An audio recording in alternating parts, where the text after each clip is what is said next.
Hey everybody, this is my 125 gallon native tank, and I don't have anything on the schedule for tonight as far as doing any water changes or anything like that, but I was thinking about this tank earlier today, and when I came home I decided I wanted to just shoot a little bit of video and talk about it.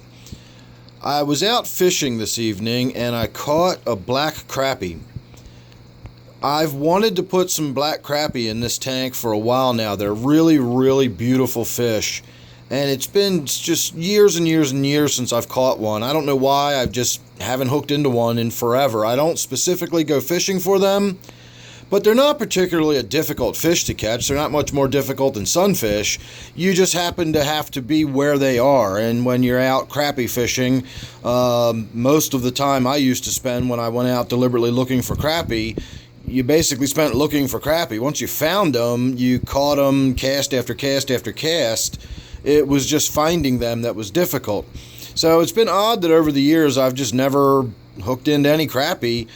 And tonight I did. I caught one, and I got really excited because I was, if I caught one, there's plenty more. So was it worth running up to the truck and driving home and getting a bucket and my Airstone? I could be back in 15 or 20 minutes if I hurried. And, I got to looking at it when I got it in and landed it and was checking it out. It really is a beautiful fish.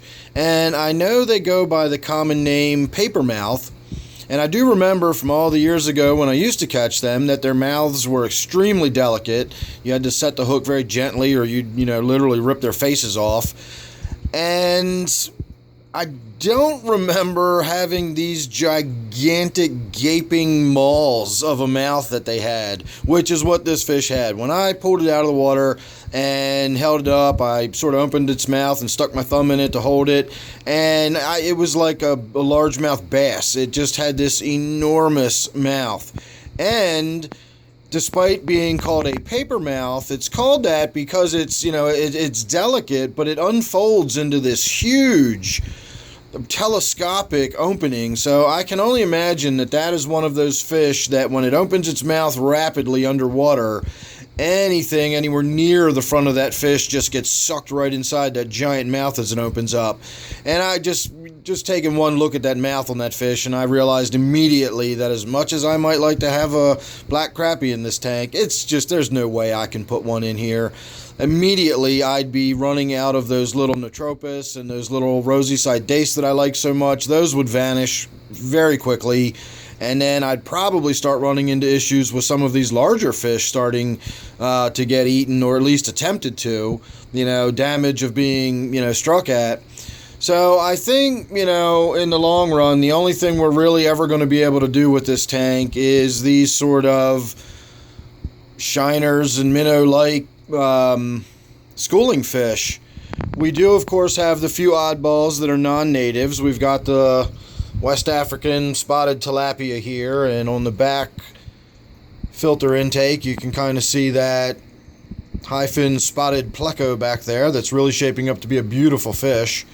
And then, of course, I've got that awful Chinese algae eater in this tank that at the first opportunity I get will be removed from this tank. I'm not going to make a whole lot of effort to go in there and get it. There it is now, I think. Oh, no, I was looking in the viewfinder. I think that was just a chub I saw.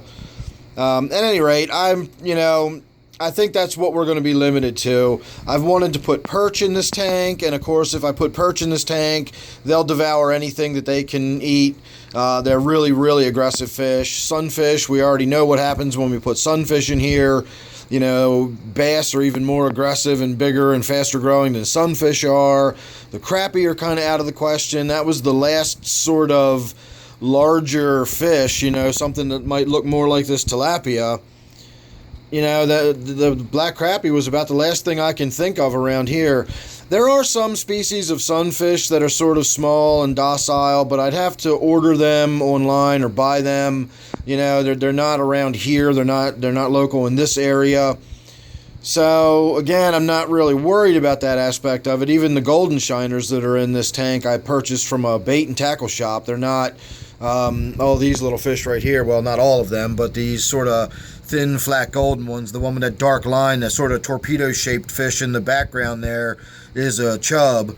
but these sort of bluish green fish in the front are the silver or golden shiners. And they're native to the East Coast, but they're not native like to around here, and I didn't catch them. But again, I'm not that worried about it, so I wouldn't be, against the idea of having one of these more docile sunfish. There's a crayfish down there cleaning its carapace, if you can see that between those two rocks. See, it's using a couple of its little legs to wipe itself clean. I'm assuming whatever it scrapes off of itself, it'll then eat, because it definitely consumes all sorts of offwalks and algae and, growth on rocks and wood and everything else. So crayfish will definitely help keep your tank clean. So I'm not opposed to the idea of having a fish like that in this tank. It's just not something I'm willing to do, to go buy and all that kind of stuff. I kind of like this tank having all the little minnows in here. I have been told it's overcrowded and it's too busy, and I kind of agree. It is a little bit on the overcrowded side, but it just sort of ended up that way. I don't really feel like going in there and fishing any of them out and then doing what with them. The golden shiners, as I said, aren't really from around here. I don't want to release them into the wild. Any of the other fish I already caught from down the stream, I could put them back. But, whatever. It's not that big a deal. It's a little bit slightly crowded tank. It's, whatever. They're not super sensitive fish or anything else. So, it looks that's probably going to be about it. I did catch that crappie, like I said, and that was the last straw. That was the last fish I was hoping I'd be able to do something with, but I'm just probably not going to be able to. I'm getting distracted by this tilapia sitting up by the top of the water. It does that a lot now. It never used to do that, and I don't know what it's doing. It's definitely not gasping for air. There's mad circulation in this tank. I got a huge air stone bubbling, 1,800 gallons per hour circulating around the tank.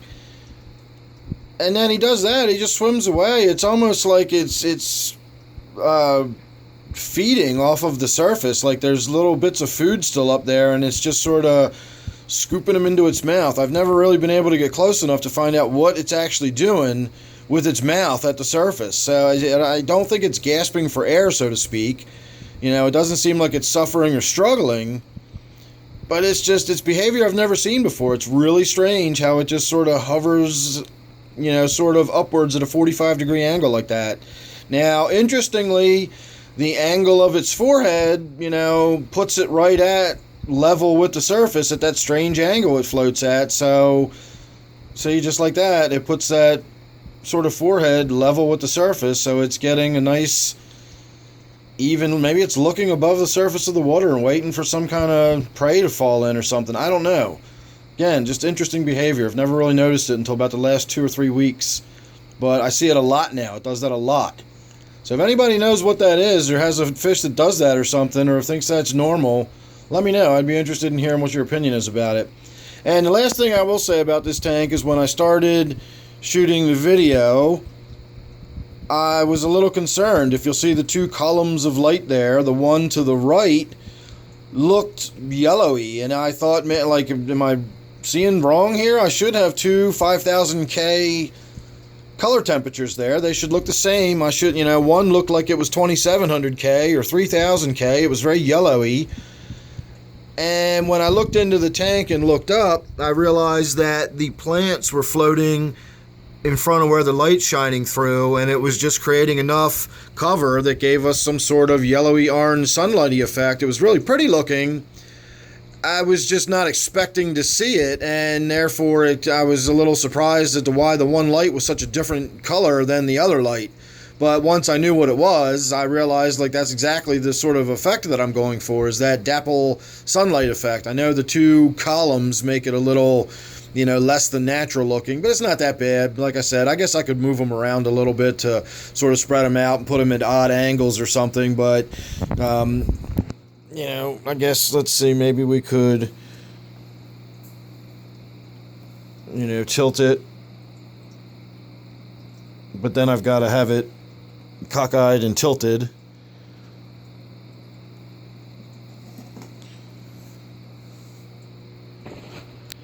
So, I don't know. I'm always tinkering. I'm always improving. See, there we go. That's what I was talking about. See how the one light looks greenish yellow and the other one's still that nice bright white color?